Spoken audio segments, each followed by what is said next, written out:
Hey, is it true that your company can help us save money for our trip to Samoa? Yes, that's right. With UP Group Money's partnership with Vodafone Samoa Mtala, you can save money while you're still in New Zealand. You'll need to register with UP Group Money to receive a Vodafone SIM. Once you have your Vodafone Samoa SIM, you can start sending money to yourself through your UP Group Money account to your Mtala account. You can only withdraw your savings when you're in Samoa. Oh, that sounds great and straightforward. Can I do my registration online? Yes, you can register for UP Group Money online. However, if you need assistance, you can come into our office and we'll help you out. For Mtala, you'll need to visit our office to register and collect your Vodafone Samoa SIM. UP Group Money, in partnership with Vodafone Samoa Mtala, offers you a unique way to save for your trip to Samoa while you're still in New Zealand. Here's how it works. First, register with UP Group Money. You can do this online or visit our office for assistance. Second, receive your Vodafone Samoa SIM. To complete your Mtala registration, you'll need to visit our office. And lastly, start saving. Use your UP Group Money account to send money to your Mtala account.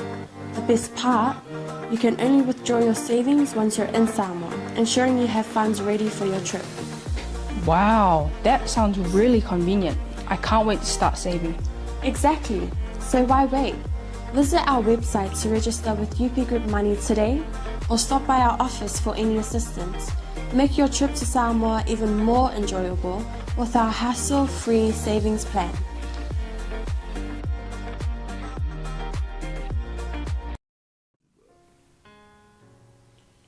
Ia, vi le tu nei tai au fau. Ia o le tātou malu tai au wha lea nganga lea. Ia pe ona masa ia i tai au o tai tasi. Ai le ia mataine ala le tātou polkalame ma le tātou whasoa. Ia se o tātou a mata mua i se talo. Ia vai le tua o lo mātou to mā. Ia mātou te whafo ia tu lava le vi inga ma le taulanga o le loto whaftai i lau fio. Ia i le nei tai au fau o mātou au lia mai. Le nei aso ua e foa i le nei aso ua e whao popo. Ia i aso lo mātou ola. Au mātou no nofo mau mau ai le nei laro langi e le tu mau. E le whaia fo i mo i mātou. Ma vai atu le pō ma le pō liuli sa mātou mo moe ma malo lo. Ia sa ngalo ia te mātou. Sa mātou leiloa pe mātou. Te toi au lia mai. Le nei aso, ma le nei tai au mātang o fie lo mātou atua. Ai ona o lou lava alofa tu noa ua mafuai. Le ala lea ua mātou wala fai mai ai le fia ma le oli oli. Ina ua toi va ai o mātou mata i le malama lama fau. Le osoa e o le la, le ngata i lea ta mā. Ua whamanatu mai e manu fele le i lunga o la au. Wa la tau pepese ma vivi ma langi vi inga fetali ai i lau fio lo mātou atua. Le ala lea ua whamanatu mai ai mātou, awao i mātou o le pale ali o au ngaruana. E au lava o na mātou whafo i atu le vi inga i lau fio. Awa na e whaia i mātou, na e whaia mea uma, mō lou vi inga lo mātou atua. Le tai au nei ta mā mātou te whape atu, ia matua vi ia oe e whawapau. Ta mā o mātatalo nei tai au, ia o masauni. Ia amataina nei polo kalame, e le ngata i lea, o le tautalangia lea o lau upu ma lau fionga le tai au nei tama. Tama o se ngā luenga e whaia fua pe au noa ma lau fio, pe au noa ma lau soani. Le ala leo o mua o na matatalo ma wala wa e lau fio le langi lau no fuani. Tama, liu alo mai o fufonga mai e talia mai la matatalo. La mavala au le whatonga, le whaftai o le whamanu o le whato i senga i o luma le tai au nei tama. Liu alo mai o fufonga. A fio mai a oe a nganga pa ie, te whetalai le tai au nei. E moli o lau upu lau savali male nei fe au le ai o fina ngalo maloto o lau nuu mautangata. E maise o lau e ka le sia pa ie i le tai au le nei tama. Tau lava i nei e whao ngā mai o ma leo. O ma ngutu wha ngai o i foi. O ma laulo whaiva se tu lau tama. Ai whetalai ma moli o e lau a nganga pa ia. Lau sa vali ma lau upu di tai au nei tama o matatalo. I lau wha unga, o le wha unga le ngau sia ia mo uma. le whaunga le sola ai le o ita mai, le whaunga le na tia ai I ma ua I le loifo, o le tafu e o lo sa tauro, ai whe talai ma mori o pea e lo wanganga pa ia, le nei whe au ma nei mata upu ia I le nei tai au fau. Ia mataina e lau o fio, whai uina e lau o fio, a maia, ia fo ia tu lava le vi inga I lau o fio, ina ia matua vi ia I oe nei, e o atu I le whavau e whavau e whavau lau. Ai atu mau pere whatau wa ia I maua o au. I lau suafa pa ia lau suafa mamalu, e mau o lunga e lau tele e loloto, le suafa o lo tumu I le alofa, ma le alofa muti vale, le suafa leo o lo mato le I o Yesu Keriso, o mato te talo, ma vala au atu ai le nei tai au fau. Amene, ma amene, ma amene. Amen. Ia, ia le tua nei tai au fau, tato au lia mele nei asu fau le alofa ma le anga le lei o le tua, fai e ila leo e fai ma fonga tau moli sunga le li whatonu pasta Mike Poreta, ia ma te whatalofa atuai, ia I lau whasausonga sa moa, ia I le nei tai au fau, ia ma loso I fo manuia ma lo langi ma, ia I lau whasausonga sa moa, ia I le nei tu lao le tai au, ia whatalofa atu fo I lau whainga ruenga pa ia le tua, lo whapena o na whatuna pa ulia, ia I tonu o tuli manu e fio hao te ora nei, ia lenga tailea, ia o le au whainga ruenga pa ia le tua, au na le tua lo whapena o na ta se tulu inga fio nei lalolangi o na o le tala inga o le tala lei o le malo o le tua, ia e whatalo whatu nei o unanga, ia te oe tangata o le tua, ia malo whari tua, ia ili nei tai au fau, malo soifo manuia, ia malo le whatoa toa ili ngā luenga le tua, whatalo whatu foli tino Keriso, le au paia, le au pele, oso matua whawhine I lelii, le au whatua tua, ia ili nei tai au fau, malo soifo manuia, ia malo le langi mama, malo tatalo, ia le ngata foi leo o mapaanga grupo Kingdom TV channel, ia o lo whapena o na langalango ina pe foi le nei ala la leo ma nei ala ata I o tau whiau tusia, whia lava o ea whio ai tulu inga uma o le nei larangi, ia whatalofa atu ia te oe le uo pele, ia ili nei tai au fau, ia le tua, ia e whia whatalofa atu foi, au na le tua, ili nei foi, I tu o le tō vine le tua, I sunga I whawhiangainga mo la tu wharitua, le alofa tu noa, ia I Mangele, ia Onehanga, ia West, ia Whapea, ia Manukau, ia whatalofa atu ma le ngang whaaloalo,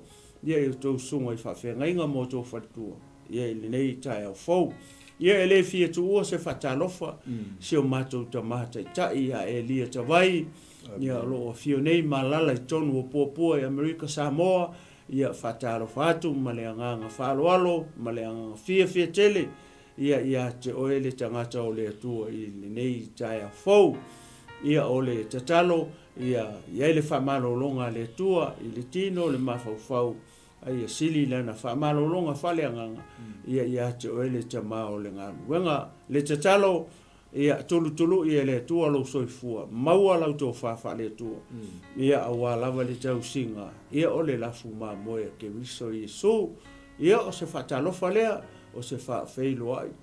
Ia pa ia o Samoa, le au whainga ruenga pa ia le atua le tino Keriso, whapea wo ma pa angal glopo, ia le ngata foi leo, o ainga, o lo whapena o na fia pea mai mo mai, ia ma lango ina foi, ia nei ala leo, ma nei ala ata, ma nei porkalami, ia I tai au, tai tasi, ia ma lo soi fomanuia, ma lo le langi mama, ia I lau tapo inga Samoa, ia I le nei tu lao le tai au, ia ai le ia mataina la le tato porkalame, ia tuina atu le minute nei sunga le li fatonu, sunga ia pasa Mike Poreta, ia pe I foisa na fatalofa, ia il pa ia o le au whainga ruenga.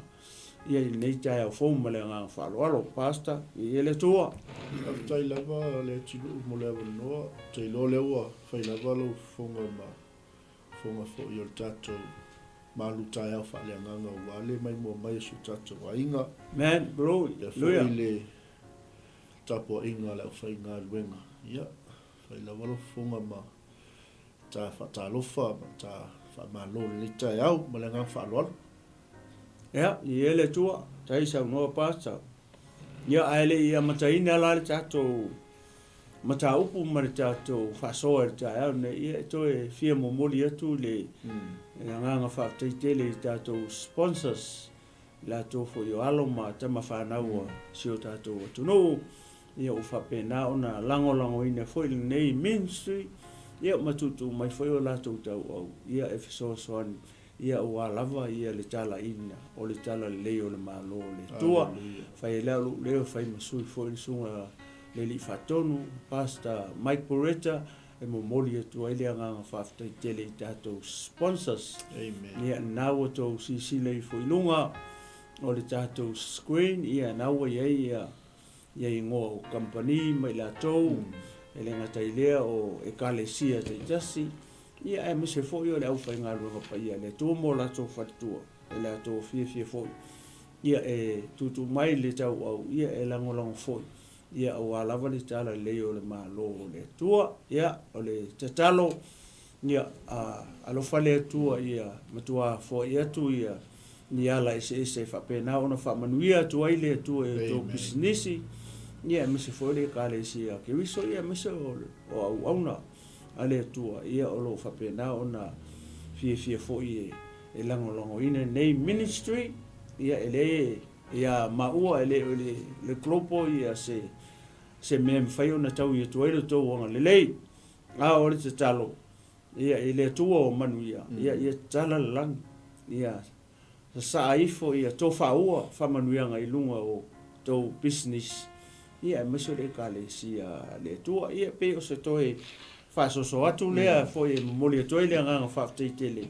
Ia I sunga e li pule o la tau whalitua e le ngatai lea pa ia au whai ngā luenga I lea company ma le business ia I la tau o lo whapena ona lango ina pea ia le global ia le tua I tau ngā luenga lelei tau ia le tua melelei ua tau whaia tau te whaia lava e o tau ia melelei ia ma tau manu malo I lava ia le tua nei kai au e manatu o le tatou anga I lo tatou whamalosi ia nau e sisila ifo I lungo le screen nau e ne tatou tusi o le salamo iwa sifulu male lua foi upu mua ia e whaangata mai le foi upu e sifulu male lima ia o la se o ma whaitau mua tu ia foi ia veses ia na tatou anga ilo le tatou whasoa male anga whaaloalo e le lei o na vivi atu ia Iova ma ia whaipe senga I lo suafa le sili ese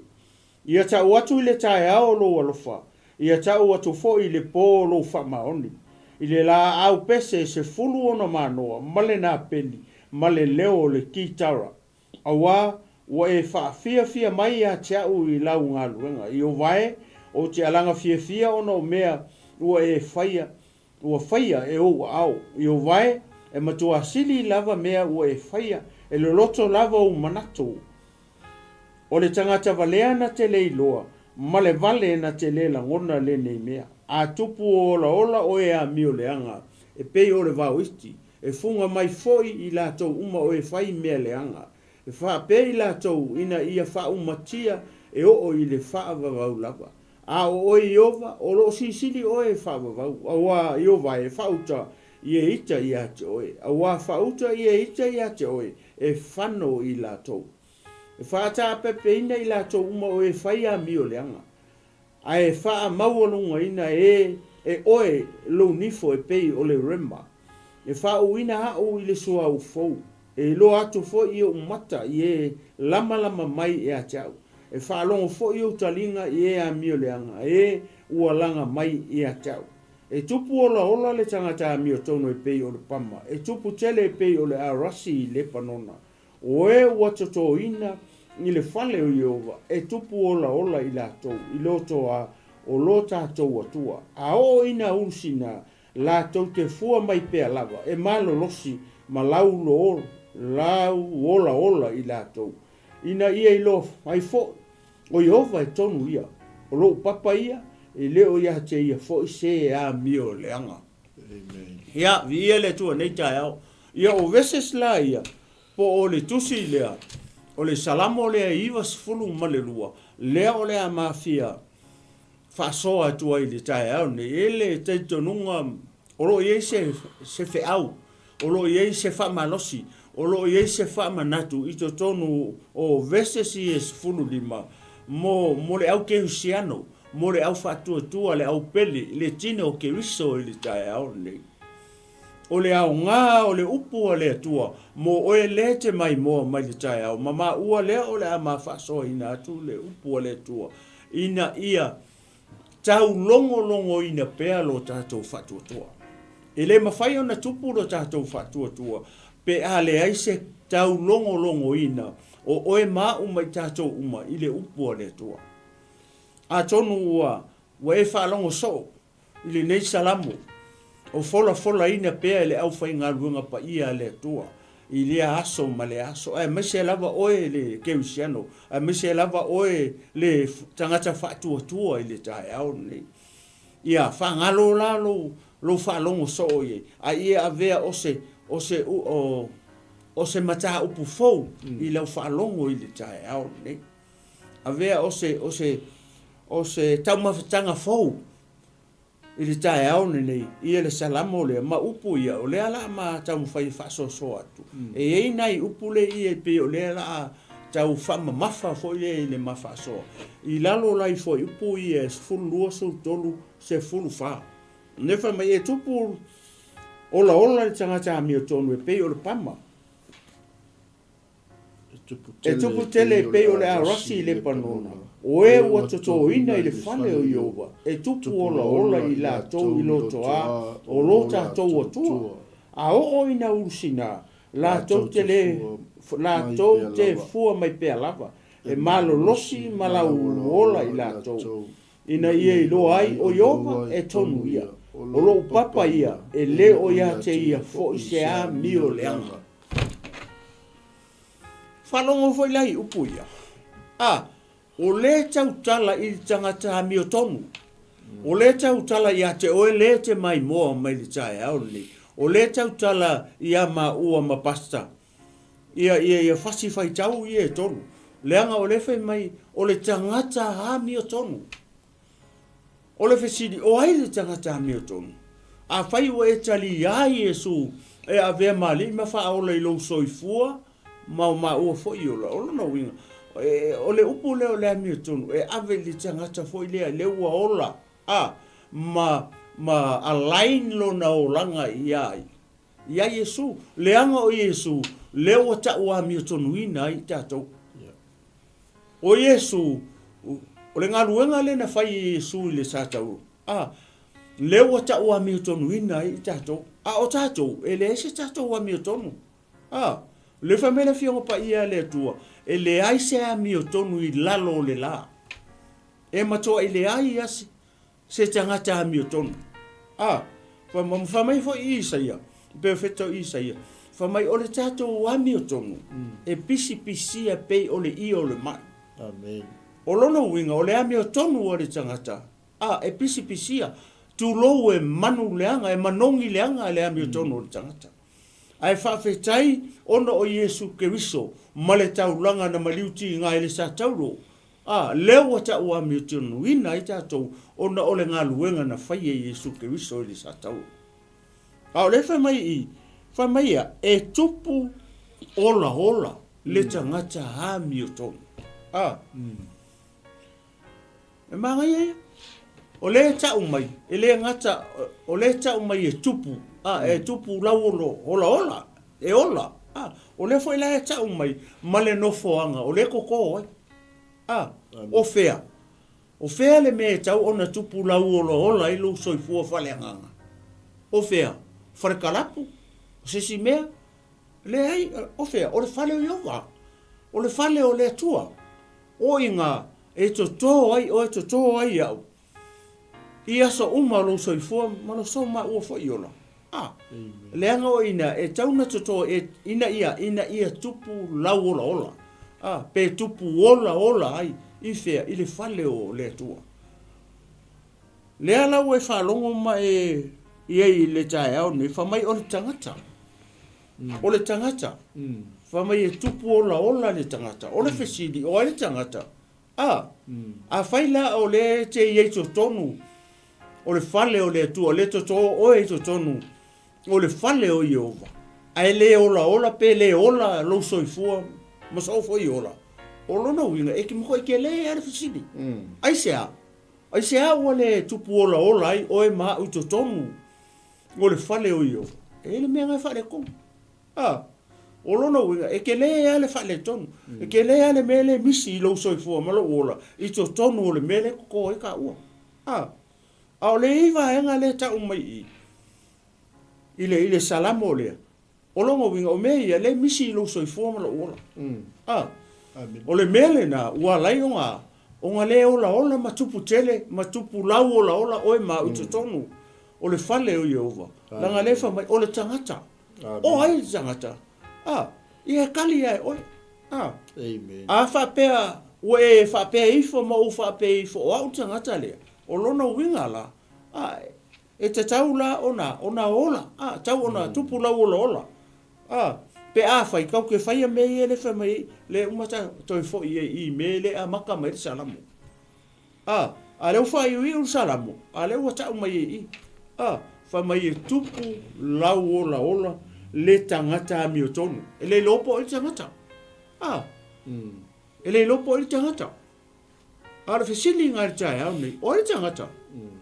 A whai la o oe o le tangata whatuatua. A whai o oe o le kerusiano. A whai o oe o le tangata o Italia Jesu e ve malima whaola. O lona winga. O oe. Ai a whai e tele Italia Jesu. Langa irka haka valea le ka mai. A whai la e tele Italia Jesu. E whai mali ma whaola i lo soifua malo ola. Oe le te mai moa malitai au nei. E tele Italia ina Jesu. E ese le iloa, ese le kalia. Amen. E keu whapea oe o lo iloa o ngau e iloa lea. E ese lo iloa. Ese le mea tau o le talia. Nanga ko kele kankale kongo o loko lau ke iloa ia. Ia Jesu. Ai whaitau nei i le mua le Ioane. Lona mata upu e lua. O ngai e upu ngai ngau. I te tonu ngā. Se uma pasta se su enga ele mauna whamamuri. A le la se o whamata la whai atu pele mele. Mo i one mata upu e lua. Whai upu e fitu e pe ono. Nei upu whape ngā i ngā whamai. Ai se whai mai o te iloa o ia. Ai le tausi e ia ana poloa inga maana tūla fonga. O le mea ngaka o le pepelo. O tu ai ngā kangaka whape ngā. Le kumu e kukongo le loku. La ko ke iloa Jesu. Aia. La ko ke le kausia ngā poloa inga maanga kūla fonga. O le mea la na ta o le tangata. Ua ia talia Jesu. O le tangata ua. Ua ia kausia poloa inga makula fonga. Ai, ale atua. Awa le ai va vai tangata le lopo ai. Whamai e tupu ola le tangata mi o tono e pei o le pama. E tupu tele e pei o le a rasi i le panona. O le wha akusa le tangata lea. Ma le kupu, ma le tangata le wa kupu le o langa whane anganga. E pei la o le tupu ola au i e lua le ka umai kongo le whiongpa ia le tu. O le pama, ma le a rasi. O le la au le a rasi o le la au le e fo ile sili ona pe o se a foi i to tonu o le panona ai vai le fu le pangonga e le aka la aule o le arasi ai vai le fa tu sa ia le tangata le lo po ai na ona fai mai o tangata mi o tonu ai le lo po tangata o lona winga la ia a e mai fa longo me tsa o le fa so nei ia ona e mafafau lava le o ia toi mafafau fo ia o ia tau ia sa o la me toto o lo tangata langa le lo i fo i ne ta o me toto o fe koko e koko le fale o Iova ia pasta ia a tu na tu le o mata tu i le fo i pule fo i pule fulu lua e fa mai e tupu ola le tangata mi o tonu e pei o le pama e tupu tele e pei o le arasi le panona. o le whaakusa le ola, ma le soifua whale anganga o tangata. O e maa uma I tātou uma. Le tangata le whamai o tangata hami o tonu. O lona winga, e peila o le tupu o le pama, e pei o le tupu o le arasi, ia le tangata hami o tonu. Ia alele lopo o le tangata, e kariala e o e karia o le tangata le whamai e fo yupu. Ia malanga whalor pasta.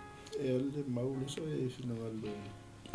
Mo moi ona me tau po lua. Ves fiku e. Ngai fa pe ai se fai mai wai loa. Ai le tausi ia na polo inga mana tu la fono o le pepelo mea. O le ato o le mea la ngata o tangata ngake loa. Wa le mele le tuku. Le tele tangata fa pe nai tonu le fiongo pa ia le tua. Tangata la tau te lei loa. O I la tau te loa. Ai le fia kausia polo a inga. Matu la fono. Ia o mela na ta o tangata I loa. Ai le Italia. Wa le taimi e ke karia ia. Ia Yesu. O le taimi na wa e tausi ai na polo a inga matu la fono. O le feo poe wha. Ia na la mua ta koe O se wha pea o wiloa o ia ai le tausi e ia na polo inga o le pepelo lava lea e le oitotonu ia te ia le upu moni. Ia. Tangata tonu ale, mele le na o whai atu ai. Ko kele tangata, ko kele ke usiano le tonu le ka le sia. Ai la tau te le tausia tu la fono polo inga le tua. Ala wonga I loa. Alele fame ai se fai mai. Na te loa o ia lo oi. Le wonga I loa Yesu. Alonga fala vela ve nga kele o kausia ia. Ia polo inga. Ma tu la fono le tu. Le fame le mau fame. O le pepelo la le meanga. Mela le na wa mo le mau o toi fo. E se le mea ta o le loa. E se le mea ta o le talia. O le maangaia. E complete uma le mea. O lou sila fia ma e loa. Ma e talia kako uma. Ia kako I loa Yesu. Ma o tātou talia. Lana polo inga ma lana tūla fono. Lea. O ngā kako kausia le. Pe o le mea na le tamu whai wha malama atu tangata le I. Le koko I so tonu o le whale o yo. Wala o na tupu tele ma tupu lau ola. Le tangata le whamai o tangata hami o tonu. O ngā o le ngake I loa I ai. Nea na te I loa le atua. Na te I loa Yesu ke riso. Mai a kausi I anga polo inga maanga kula fonga. Le tele o tangata. Le kumu e to tonu re ka le sia ke riso. La ko ke I loa. Ai la ko ke le kausia polo inga matula fono le atua. Pe o le sesenga ngā ole I loa. Male talia. So, e ka kauonga o whakasi lo I loa. Ma lo talia. Ai le wha peo lo talia. O lo sila fia ua I loa. Ai ke le fia kausia polo inga matu la fono. Ale tua. Whamaya. Au ke mun lua. Au te ngaoi. Au te ifo I tupua. Au ke ma. Ia ala ke lo kua. La ke lo ia. Yesu. Ai le mawhai onga e kausia polo inga matu la fono ia. Ai kausia lo mai ia polo inga matu la fono. Ia onga ako lo le o ave o matanga ta mi tonu. Ua le mawhai ona tau tanga ta mi tonu. Foi le ina ia alaine o tatou o langa ia Yesu. Male atua. Pe a whai kau ke ola whapenga. Tau te o ai le loku. Kau ke o le langa le kau ke lo Yesu. A se upu o lo soifua ma lo ola e le o whasa o lo olanga. Ia Yesu lenga maliu. Le o ta ua mi tonu ina ai o e mau mai kako Ia alai ka whaua o ia. Ke le o whaia mea o mai Yesu. E ke le o muli I ala ma mea ia nga wha. Na whai e Yesu ke riso. Le wha mai Yesu I o tō mai. O tō mai maftia matinga ina ia. I o tō o mai o a o e malolo I o tō. Ia tō wha o a o mai ia tea. O a o le loto maua la lo maleanga maru. A whai la foi lea le te ko anga le loku. A e te le loto maua la lo mai le anga maru. O lono winga. E le o sangata mi o tonu. Ngā onga e loa. Ai ke leo whakaika ia me wha mai Iesu, come and imitate me. Imitate. I am humble and lowly in heart. O leo lifestyle na, o leo langa na, o Iesu, o le fia alai nei ka kou whasa o yo tatou o langa iku. Tatou maua leo le mea o le amio tonu, o mai Iesu mea uma whapena, ia pasta. Nina tu lau sunga, i ni vesa lea pia whapea i se, pe te fia whaso ai. Nei se vaenga te fia whaso ai, ia pasta. O ia il tatou malutai au whalenganga ni Iesu. I ele tua. Se mai lai alwhai upo e lima, a o le tausi i lana fionga, e moni, ua ato atoa le alofa i le atua i to tonu i a te ia. O le mea lea ua tātou i loa ai, o i to tonu i a te ia i tātou. Mai upo e whaale anga saunua toa ia le atino u. E whaatatau lea i tangata u whai mai walatou i loa. Ai le o tausi polo inga mafionga le atua. Hallelujah. Mai leo whai upo e wha, o se whaapea ua ou i loa o ia. Ai le tausi e ia ana polo inga. O le pepelo lava lea, e le o i to tonu i a te ia le upu moni. A o le tausi lana fionga, e moni, ua ato atoa le alofa i le atua i to tonu i a te ia. O le mea lea ua tātou i loa ai, o i to tonu i a te ia i tātou. E tā ua tele la le talia. E tā ua fo'i le iloa. E awane i whai mai, e anga mea talia. O le umato i loa. Ia le umanino ia le afionga le atua mo tātou nei tai. Tā ua le iloa, tā ua male talia. O le talia la lea, e ala i lea, tau singa o ana polo a inga, mafionga a Iova. Hallelujah. Ia o stato popo e vi, ia le tua nei tai. E o whakasi ia bas. Amen. Ai, le la tā fo tātu si. Yeah. Ona le wai a mata i le whaipule suma lua e tupu ola le tangata mi o tonu e pei o le pama e tupu tele e pei o le arasi i le panona o e ua tuto ina i le fale o Iova e tupu ola i la tau i lo toa lo la tau o tua. Hallelujah. Ole talinga e fia longo le tai au no le upu whauina le tua pe fo na tufa mfaasoa to le sunga ia le tino. Se o tatou ba ili ina le tangata. Le tangata le fe mai e tupu ola le tangata mi o tonu e pei o le pamba. A le sa ma fai tauina tu ngor fai mo wa tau la fai po sumaltas. O ila le tala mai ai e le afionga le atua. Le tangata mi o tonu. Amen. Le fai mai e le lei ona vivi i atu ia Iova. Hallelujah. Ma ia fai pe senga i lona suafa le silisili ese.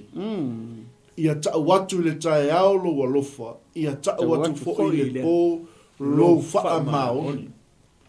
O attribute o le tangata mi o tonu. Amen. Ele mwhai ona mawhapea tō mā ua o tangata mi o tonu, a ele aise o langa vivi, le aise o langa tatalo, le aise o langa whai pēsenga i le atua, le aise o langa whaa ne i le suafa. Hallelujah. Whai mai o le suafa e sili suafa uma. Amen. Tulo o te ala i tae au o te ta watu lona alofa. E saule pongi sa o te ta watu le po lona wha maoni. Hallelujah. Whai mai lola i ole salamo le sa whaitawina ono le tau wa ili ino le tangata le. Le tangata mi o tonu. A wawa e whaafia mai a te au i launga luenga. Io vai o te alanga fia ona o mewa ua whaia e ua au. O tangata e malama i lona atua. Amen. O le tangata mi o tonu, o le tangata e whaafia i lona atua, O le tangata na te iloa, ave langa taulanga whaafitai le tae au. Ave langa taulanga whaafitai le afiafi. Glory, hallelujah. Amen. A wawa e whaafifia mai a tau ila ungaluenga. O te alanga fia ona o mea wa whaia e upa au. Hallelujah. E maila iai attribute o tangata mi o tonu. E le na ona whai mai o tangata mi o tonu. Yeah. Pe on sau noa ia le atiru. Oi la tangata le whai mai e tupu lau o la ola e pei o le pamba. Glory, hallelujah. E pei o le rasi le panona, soli. Me le whaatusa ia li. Yeah. Hai mai la ia. E matua sili lava mewa e whaia. E lo loto lava o manatu. O le tangata valea na te leiloa. Ma le vale na te le langona le nei mea. Amen. Hallelujah. Praise the Yeah, Lord. le tua. Le tangata mi o tonu. E na te iloa lona atua. Amen. E na te matua whaasili ina lona atua i ona manatu. A whi mai tala al tuspa ia o le vale na te leiloa. Wow. Na te le langona le nei mea. O winga, o le Ia tau le mai tua. e mo tato i le ata o le tangata lea. O le tangata e iai le o langa te talo. O le tangata e iai le o langa vivi. O le tangata i loa alanga, o le tangata i loa wha manu. O le tangata e ala whai maltai au. Oh, praise the Lord. Whawhi tai Yesu i le ola fau o maua. O le tangata i lo pesi. Amene.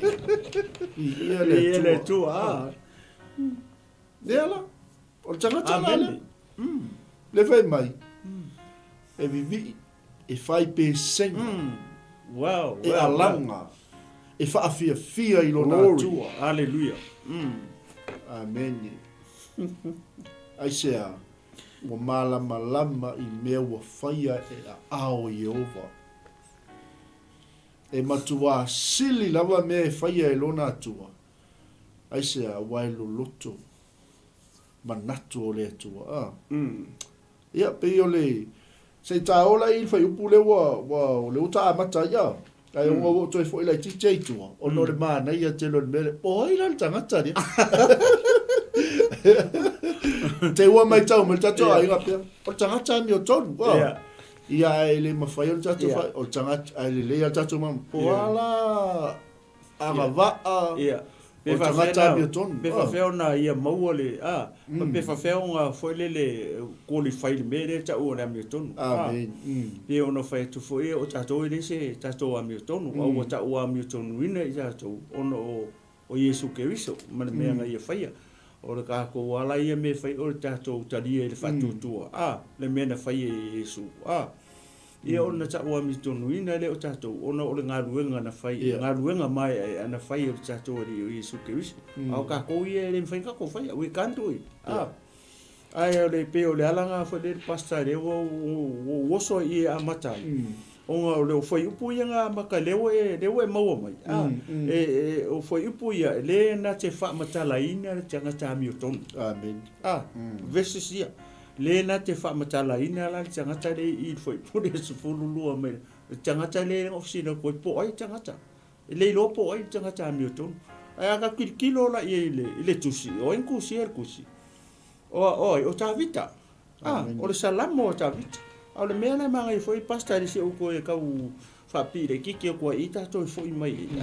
O le tau mai e ta vita ia. O le tangata mi o tonu lea.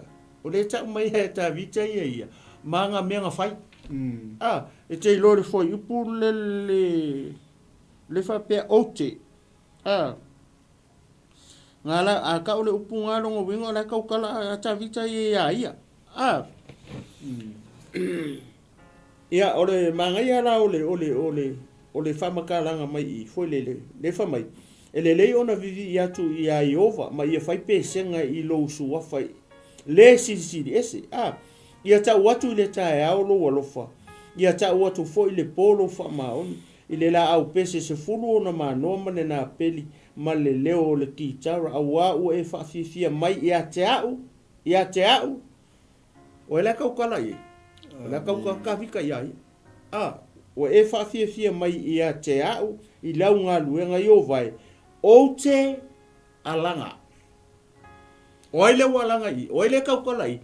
O ele kaukala I le fasifai tau leo le fai. La kaukala ia ta vita ia. O te alanga. O te alanga. A le fai lunga le fai ipu le fai mai. O au a wau e fia mai ia te au I lau ngā luenga. Longa winga leo fia mai I ova. Le tua ia ta vita I lana ngā luenga. Fama I o vai. O te alanga vai. O ele ngā alanga I. O ka vika. A ka ko ola I tua I pe ona ma tau le foi pule le tangata le ko I le vesle fulu lua. Le ofisi le to I po le tangata. O longa winga. O le fa makala ko luma I tangata le. Oi. O ka vika. A ni ta e mai mo mai e fa fonga mai fo I le folfola ine o le upo le tu. O le ke le o le anga Amerika ua. Mo ka kou. A fai o le sa fa pe ta vita. Ia o fa fe la tatou. A fai o le lifestyle le o ta vita. O longo winga e kau foi fa pe ka kou. E kau foi on ka kou. E kau on ka kou vivi. E kau on ka kou olanga. E tau on tatou pepesi. Ai ile ala kaimi. E lua taimi le ka umia ka vika I kongu I. O le ka e au. Male fiafi po le tae au male po. O le fasini le tae au nei. Nea o whatutua male au keusiano.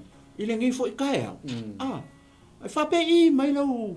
Le ase mea na e whai e le tae au. Ia leu futo e whamanatu atu la le vaenga le tautala I ta vita I. E ta uatu I le ka e au. Ko e ka ua kuru po.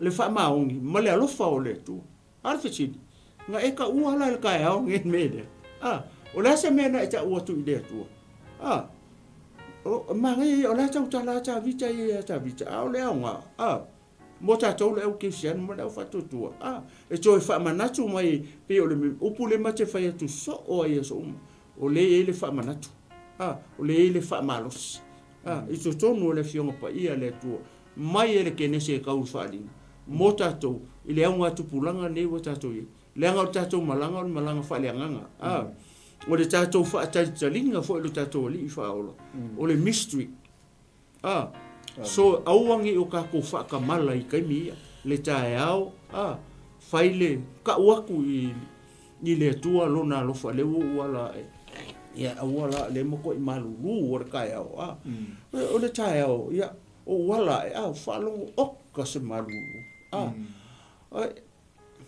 Ke loanga u le ngofo lunga tu whai lau tatalo I le atua. So le ke alo malidi ia. Fo le o ki kilo kone me le wha malosi mai a tatou. Le malulu le o kako I elu I ka huinga I kako. Pe ka ke ka uaku I le atua lona alofa.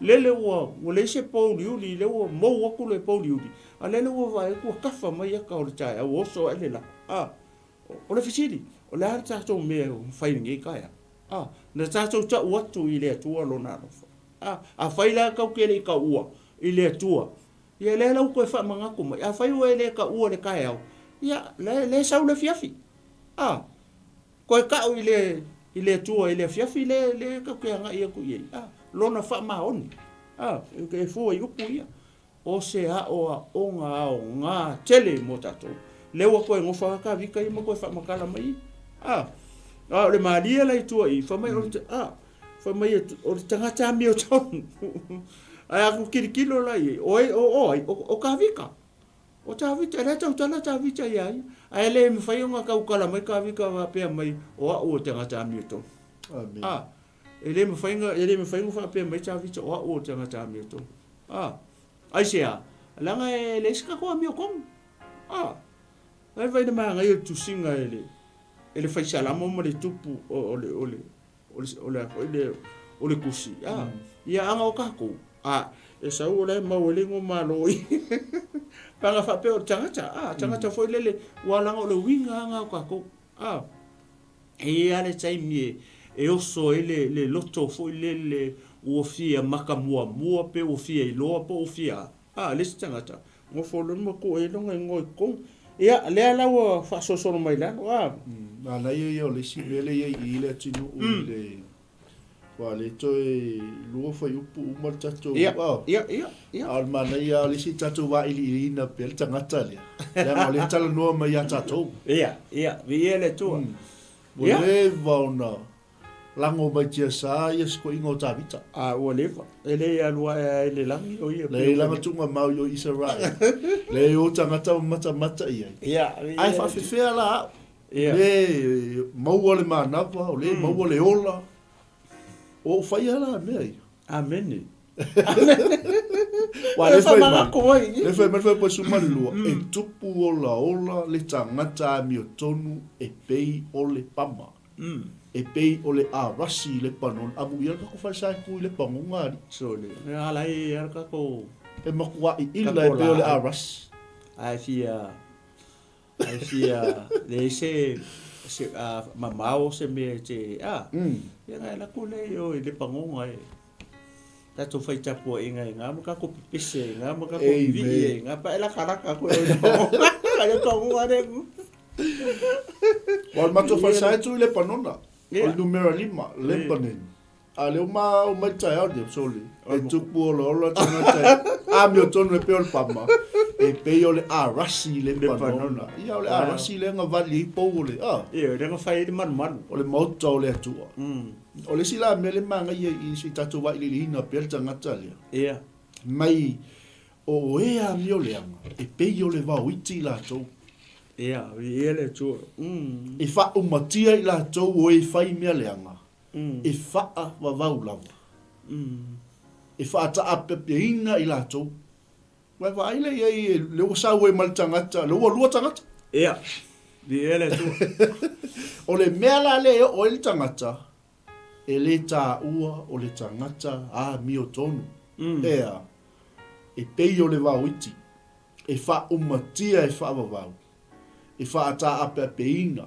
o e fai a mi o le anga fai mai lo le so onga me ngai ta vitol me ai fa mau lunga ina e oelo unifo e pei o le rema e fa wina u le sua u fo amen ai ta u tai au lo na lofa fa ai lo le polo na fa maoni pe le fe me e fa mau lunga ina e fa wina i le sua u fo e lo atu e o mata I e lama mai a te oi vi ele tu e whaalongo fo'i o tātou talinga i a mi o leanga e ua langa mai a te I tātou pe waile i le mana I o le tangata e tā ua o le tangata a mi o tonu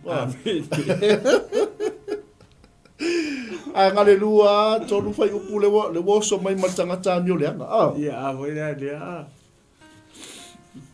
e pei o le vau iti. Pe vai me whātusa i el tuspa i el tangata mi o leanga. E pei o le vau iti.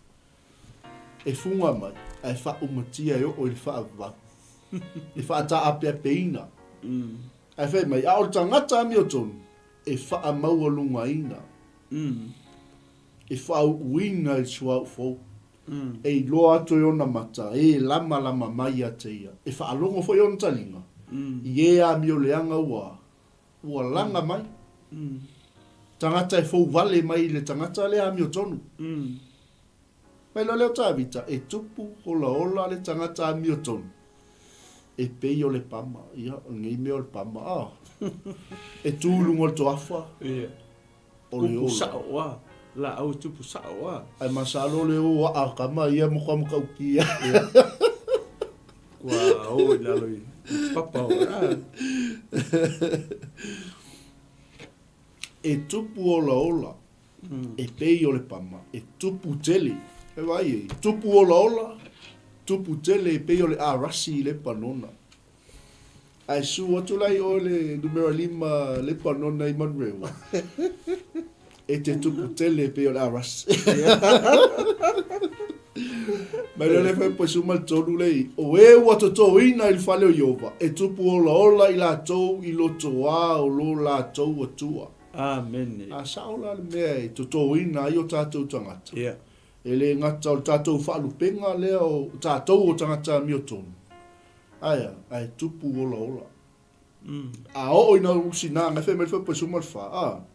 a o ina ursina la tau te fua mai pea lava Amen. e malolosi malauola i la tau ina ia i loa ai o Iova e tonu ia o lo papa ia e le o ia te ia fo'i se a mio leanga Amen. ia ma le ngang whalalo o sunga toi O vi ele tu ma sa popo vi ele tu le tia tato vava ai foi le fiongo pa ia le tu amen foi le vai tala e pea o tala fa ta oto foi o le fa tusa ia le tangata i la au male vau ai vava ai foi le foi e kupu ola foi ia le ka mi leanga amen alonga fa la vela ele fa kusa i se la au ele fa kusa i se pamba po se arasi e fa kusa ile e fa kusa ile va oit a kupu au ele fa mai tupu ola fa mai e tupu ola o e a mio leanga ale fa kusa mai e pei ole va oiti ole ese senga le ole fa mai lalo I foi e tupu ola le tangata mio tonu e pei ole pamba e pei ole a rasi de panona ole ese senga la ia pe ono fa tu for mo tala fa ta oto ono no winga ole ku kupu fa kasi ai fe ile la langi ole ona fa kasi e tangata mio le marita ole tangata mio tonu marita tangata mio le anga I fe ile la langi nei ava vai de tala fa ta oto foi ile tangata lulu saito le kupu lua le kupu ifea ile la langi ni to soi forma ka ko ngofo ma ka ko au mau ale mo fa makala mai e kupu ola fo alo nga fa no vela venga ole sesenga le fa kusa le va wiki ya pe le na fa so atu ia pasta le fa mai e fa makia e fa va ai fa fea o le ni tangata mi tonu le totoi tonu le fale yo ya le e kelen me la ola toya fa umutia ele fa umakia ya o kamala le mi le anga le fa machala mai le mo ko mangingo le ya lo ngai unga ya fili la o le cha po le ale ko ingala au le o po o se va wiki ia po o se pama po se arasi awa o lona taunu unga ese vai me le fa kusa I tanga cha mi ole anga kupu ola foi ona makua I ola tanga cha mi ole alonga fa la venga le fe me le fingo pa ia le tu fa mai ole pe ole va oiti ai ale kupu ola tanga cha mi oton ole fa kusa ile pama male aras ia o taunu unga fo ese fo taunu pe ole ala a ki le wala nga ta vita len kusia salamu ia pe ola ole vai nga ka vika le ori ole ori le la mala mata vita ya inga ia fa lenga ta vita ole ori tanga ta mi ole e fa penga fo la o ke usiano mo tanga ta fa tu ile ta ya a fai ole te tupu la ola te tonu ole ka le sia ke viso la fo la kam fa mo de va o ki pingi o la o kamanga la ola mai tua le fa mai o le va wiki o la konga la ma fa le anga o ia o foi fo le ta o passa ka fa so solo to ile fa mai o e woto to ina I fa le yo e tupu ola ila to I loto o lo ta to o tua vai la le ka unga le o ka unga le foi sufa fa mai a o ina ulusina la to te fua mai pea lava a o la nga makukua nga makua I makukua vai le o fa le o ka uma I le o singa se la o le o singa le o tangata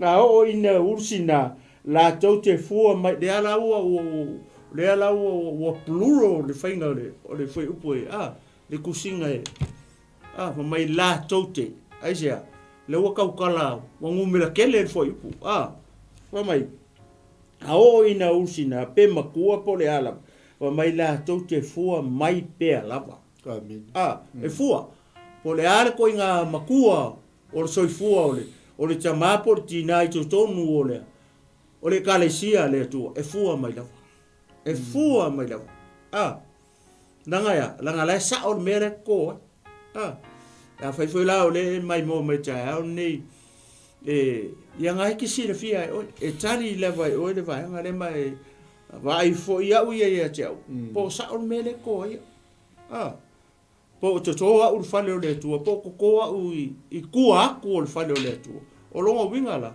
e ula lo o langa malo tangata ka uroa o le vauti longa winga ka uroa wiki ia se la o pe se va ofefe ia o se va para ni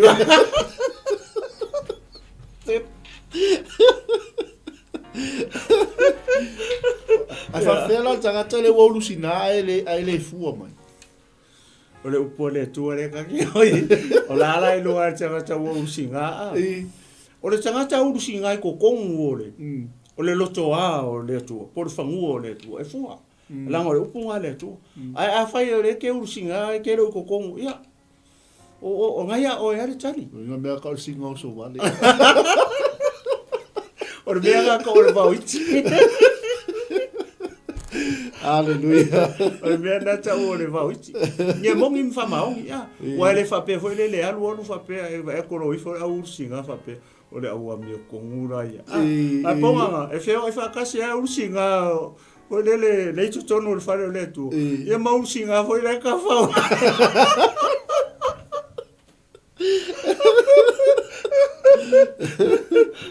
Asia, langa o le ko kongo le o le ko kongo le la lorangi o le tonu le lorangi pe tala fa ta auto le va ia ku le o li foi le la o fa kasi le sai ko le martitani le alanka fa da fa ngaruenga e o vele ese a fa la tala le ale ona ku pepe e ola fa kasi pe o ngala le ke kadia ko en mere ki sa ngwa mai pe fa fela de ursinga foi le erefu o pe ola fa kasi se o le asol se ia nga o mai le afifi le ala o ia a ursinga afifi ala ursinga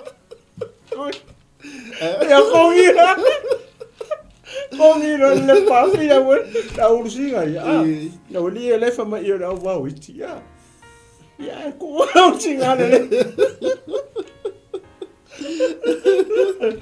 ya le tu apa al vai ngala un popo ya va nga o e kupiko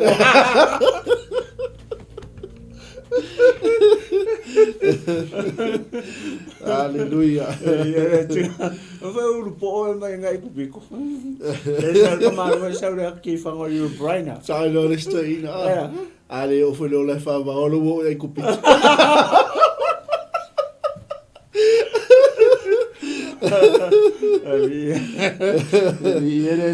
Aleluia. Ya. So tolu no e. Su ko ia fa mai o e o to ina le fale yo e tupu ola i la to I loto o lota to o to mangingo I mai a o e vai foi lai ko sa pe o lenga maka mai lenga ka kala ka vika ia a le o mai la lo I le pi foi le mali o le wa pe wa fia mai tere I tangata uma fai mai oe o to ina le fale yo e tupu ia o se fa mangako le o o se fa manato oe o le kaui a fai o le to ile fale yo longo winga e tupu ola la oe I alanga se alanga la sa o loko ala o le loto o le tu ala ke le o se loko ia pe foi o foi le upo Yesu o ia o le fai tuto o ia o leo mamoi e se o so mai se fai ko I le loko a mamoi o longo winga o nga o I mer fa mea le mea nga are ma e mana o Yesu e ui uma tu ia o ia o le fai koko o ia o le fai to o le loto a mamoi a fai dai e ui me se ka se fai ko rongo winga ronga oi ma le fa le mea nga ai ma ngai o le fas fai tau le ia ia e loa lele o le loto o le atua ngai koko ai le lo soifua ma lo ola Hallelujah. o le matango fiena o le o e o to ina i le fale o Iova le kaukala i na kaukala umila kele le foi o e o to ina i le fale o Iova e tupu ola i la to ai a faila ele o to ina le opposite o le vaenga le po mai o e o to ina i le fale o Iova e tupu ola i la to i loto o lo ta to o to ai a faila ele o koko inga oe mau i le fale o Iova o longa winga e misi a koala ka o mane mele ta o le ola o le tupu ola ai a sa o le me to ai ia lo soifu ma lo ola sa o le me te no foi sa o le me te ngalue ai i le atua i fea i le fale o Iova ona tupu ola leo oi i to tonu o loto o le atua langa ngai sa o le mea ngai koko oi ai a faila e le o toto in i kako oe ma uma i tatou i le fale o Iova o longo winga ele kupu ola o winga o se mea ua se tangata fo ele ule se fa moe ua oki le anganga ia pi fa penare winga o fasfai tau ia pas sia ule fa so atu fo le fo ipule la sunga o le Balo mo foi nta fa so fa po suma fa. O ino sina la to te fu mo te lava. Ele ngata e malus e la lola i la to na ina suma fa me lo ma suma lima ina ia i lo ai o Iova e tonu ia. O lo papa ia. Ele o ia te ia fo i se mele anga tonu wa mea mana na ia o mai ia tavita. Vi ele tu. Vi ele tu. O ina sina la to te fu mai pe lava. E malulus malau ola i la to ele pe o le vauiti. A funga mai. E fa ata a pepeina ele tu. Amen. E fa o matia ele tu e fa vau. E fe meia. E fua mai pe lava. E malulusi. E lau ola. E tau masua. Amen. E tafi. E manuia o tua oi. E manuia le me te savali ai. E manuia le me te tautala ai. E manuia le me va ai ei o mata. E manuia le me tango ei o lima. E manuia lo si o manga. Ono ai. Ono le tangata. Ua fua pe lava. Fua mai. Ia. Fe me lola i o ta vita i fa umai le salamu. Ina ia i loa ai. Ele i loa ai la tangata lia. Ia i loa ai. Iova. Amen. Ina ia i loa ai. O Iova. E tonu lava ia. Ina ia i loa ai. O Iova. O lo papa ia. Ele o ia te ia foi se a mio leanga. Ia marangang whalor. Ia ngale o pure fia kui. O ale fa me malos. O le au lei. Walanga foi la le ua vali le aras.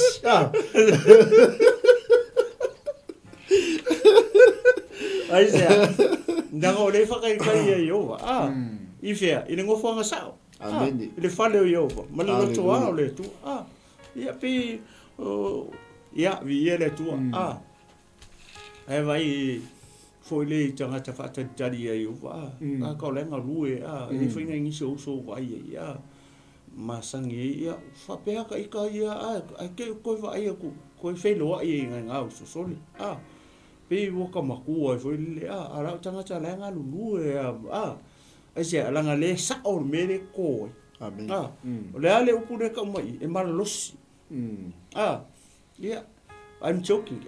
E malosi koe au le lei e whakalikari ai o ma e sao me koko ai o lako soifua. Ma le olanga ma le tautua i dea.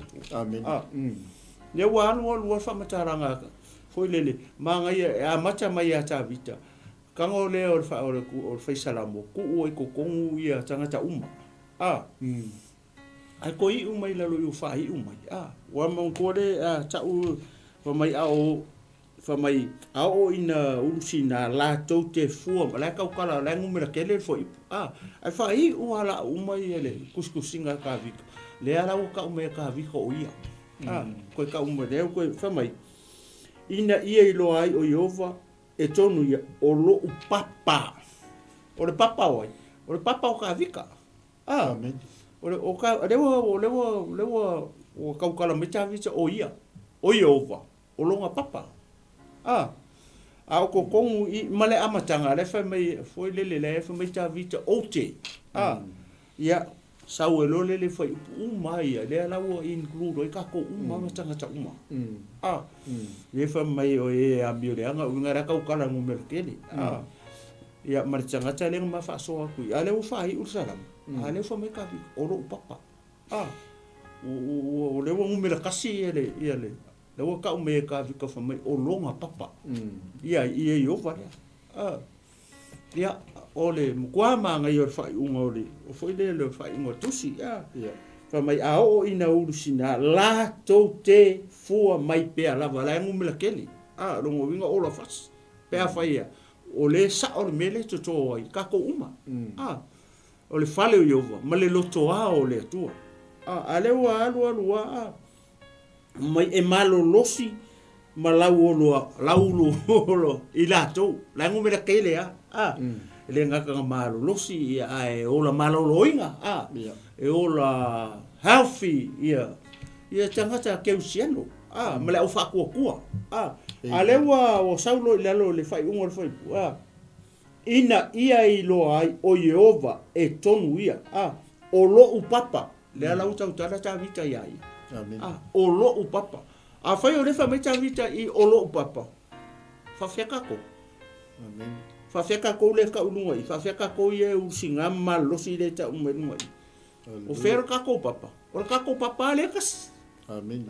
Le ta utala I ta vita le fa umai fa mai ele o ya te ia fo se ya mi o le anga. Vai. Le au mainga ka vika fa pulanga mai ta vita. O yo fa le. Ia pe sa le to e fa poco pasta. Ia le to nei la fa tu le sunga. Pasta e se mete fie sa no ia fa I ulo le ta por kala me nei tu la ta au. Amen.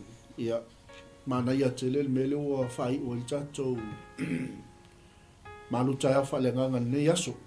Mo le tole fa ta ia ila to fa no ina taimi ia le tua ile upu fola le tua ole mele te po ina mai le fai o chacho po kala mele tinu mas foi fa fonga mele chacho ai ia le na mata ile tua toi fa ai ile tua ia le ia le tua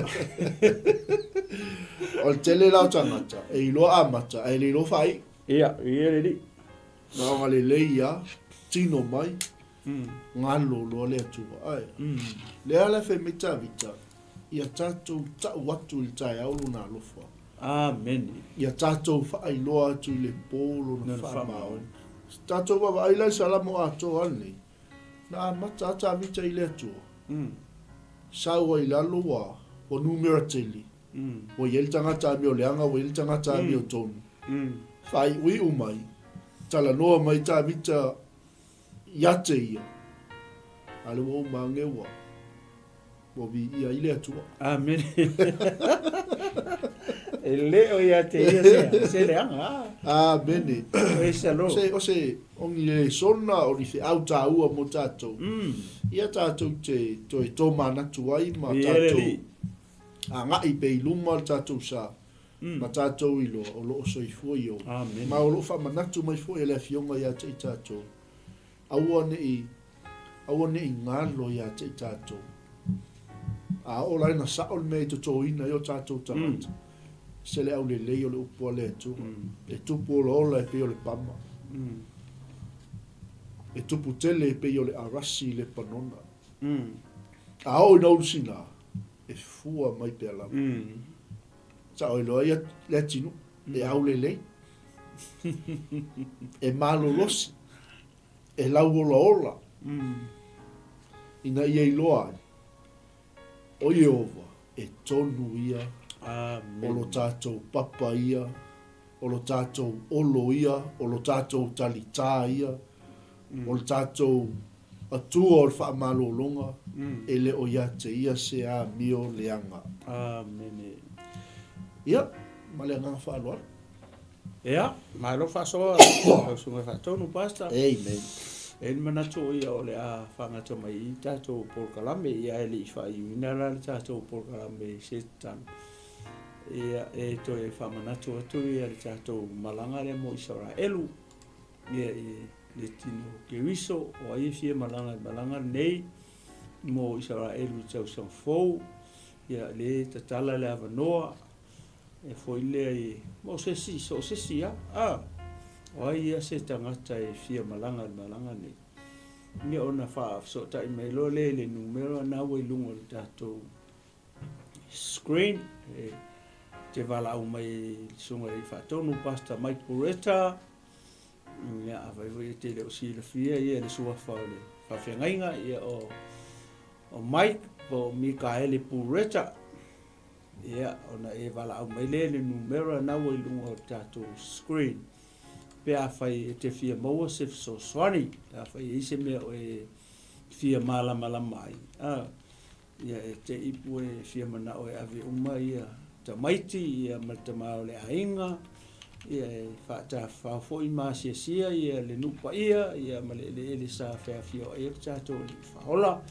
E ona whaafso tai mai le sunga ia Pastor Mike Pureta i le telefoni na ia pea whai e ise mea i te fia malama mai ia e winga nei tua ma nei malanga ia pea tātou au lia tu tausanga fō ia i le alofa ma le anga le leo le tua ia o le tala le avanoa whea lava le akare sia o e ngarue ai ia o tātou o uso matua whawhine i le ali o tātou o le tino ke riso ia vala au mai ia pe foi nisi ina na lau e kalesia na e te ngalue ai e fia malanga ia ole a e foi na tu e te soani mai ia me fai ona mau foi nisi tangata ia ole nei fai nga malanga ma nei tua ia pe a tu sa mal fine ngalo le tua ia ai a ko kele foi le malanga ia ole e foi nisi va enga ole a fai titia me fa penga ia me tu seleni ni o se to e fasilanga le tu la le aso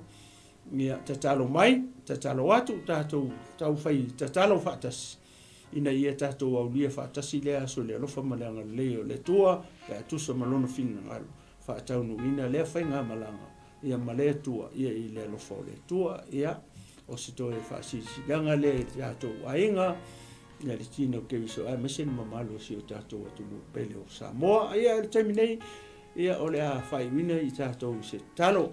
Ia, i o vaile tua lo matou tama. Ia, o mai anei le au unanga au o ona. Ia, ele atoa. Mati talo, lafo i atu i lo nganga pa ia. O ia na te wha atoa, o ia fo ina te wha malamlama ini. Ia, ai o fina ngalo maloto o tangata o lo nu. Ai mesi o lau e kale sia ni tae au nei. Le whanau no ta inga tama. Ina ia lave ina se nganga mo lo ai le ngata ile ta mai ia lave ina nganga o se o mato tunu pele o Samoa ai o silio ia me umalo mato tua ina ia fa malo sia le tino ke wiso ina ia tasi le tino ke wiso se upu se tala ua mata utala ia i wale tusa malo fina ngalo malo fa fonga tama ia fa mangalo mai i ma ua o au o ai ia mato afo ia tu me uma ile au fio le nei tu lao le taia ina ia matuavi i ai oe whaavavau. E whaavavau. Iai lo suafa pele, suafa maualunga, suafa sisiri ese, suafa e paia, e mamalu, e lau tele e elo loto. Le suafa lea o lo tumu i le alofa, ma le alofa muti vale. Le suafa lea o lo matoli o Yesu Keriso, ua mata talo mwala ua tuani. Amene, ma amene, ma amene. Ia, mai a te nei le tinu malo folu, a peri sunga e le li fatonu, Pastor Mike Pureta. Ia, ma te fatofa hatu nei tu la tai ao, to fa soifua, sam. Hey, is it true that your company can help us save money for our trip to Samoa? Yes, that's right. With UP Group Money's partnership with Vodafone Samoa Mtala, you can save money while you're still in New Zealand. You'll need to register with UP Group Money to receive a Vodafone SIM. Once you have your Vodafone Samoa SIM, you can start sending money to yourself through your UP Group Money account to your Mtala account. You can only withdraw your savings when you're in Samoa. Oh, that sounds great and straightforward. Can I do my registration online? Yes, you can register for UP Group Money online. However, if you need assistance, you can come into our office and we'll help you out. For Mtala, you'll need to visit our office to register and collect your Vodafone Samoa SIM. UP Group Money, in partnership with Vodafone Samoa Mtala, offers you a unique way to save for your trip to Samoa while you're still in New Zealand. Here's how it works.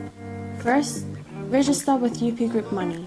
You can do this online or visit our office for assistance. Second, receive your Vodafone Samoa SIM. To complete your Mtala registration, you'll need to visit our office. And lastly, start saving. Use your UP Group Money account to send money to your Mtala account. The best part, you can only withdraw your savings once you're in Samoa, ensuring you have funds ready for your trip. Wow, that sounds really convenient. I can't wait to start saving. Exactly. So why wait? Visit our website to register with UP Group Money today or stop by our office for any assistance. Make your trip to Samoa even more enjoyable with our hassle-free savings plan.